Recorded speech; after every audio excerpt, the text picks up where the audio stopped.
Olá pessoal, tudo bem com vocês? Espero que sim. Hoje eu vou falar para vocês sobre o Segundo Reinado, especificamente a política interna e a Revolução Praeira, ao menos alguns aspectos desses importantes acontecimentos aí do Segundo Reinado. É importante fazer um paralelo e lembrar que o período anterior, conhecido como período regencial, foi um período de grande instabilidade, de um grande número de revoltas, inclusive algumas de caráter separatista. Nesse período, o Segundo Reinado, internamente, nós temos a estabilidade. Estabilidade é o grande marco do Segundo Reinado. E o que proporcionou estabilidade política nesse período? A criação, em 1847, do parlamentarismo no Brasil. Foi criado o sistema parlamentar, que, na verdade, foi conhecido como parlamentarismo às avessas.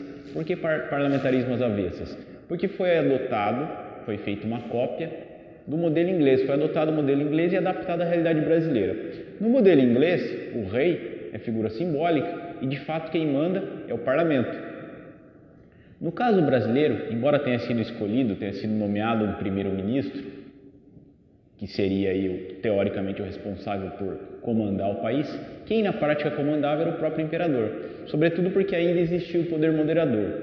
Mas o que aconteceu em função dessa mudança? Como que na prática essa mudança gera estabilidade no país? Existiam dois partidos rivais aqui no Brasil nesse período, que é o Partido Liberal, os liberais, e o Partido Conservador, que inicialmente, durante os primeiros anos do Segundo Reinado, estavam se digladiando, estavam em conflito, literalmente conflito armado. Ocorreram eleições violentas, tumultuadas, as eleições do cacete, ocorreram revoltas. Em 1842 teve a Revolução Liberal. Enfim, o início do Segundo Reinado foi bastante tumultuado.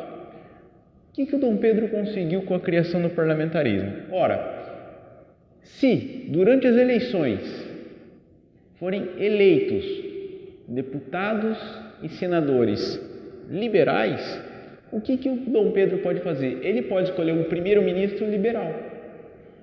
Numa futura eleição, se a maior parte dos deputados e senadores forem conservadores, ele demite o primeiro-ministro liberal e nomeia um ministro conservador, proporcionando que ocorra a alternância no poder entre liberais e conservadores. Essa alternância entre liberais e conservadores acabou pacificando o país.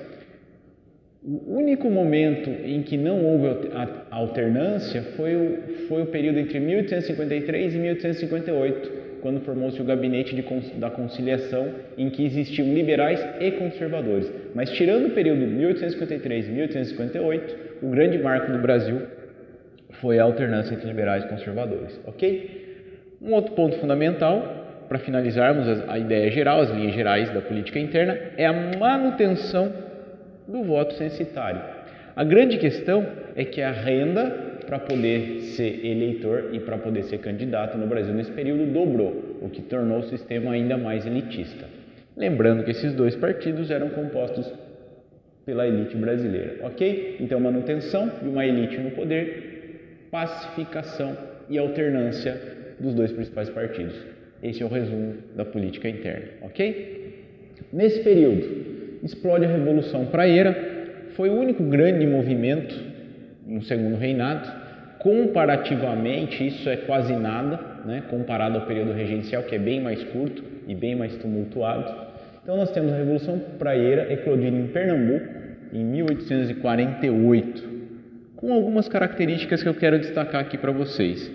O republicanismo, eles chegam a falar em fim da escravidão, chegam a falar em igualdade jurídica, igualdade de todos perante a lei, e se for estabelecida de fato a igualdade jurídica, é importante que o voto seja universal e não mais censitário, não mais baseado na renda como na prática funcionava. Então essas são as propostas da Revolução Praeira.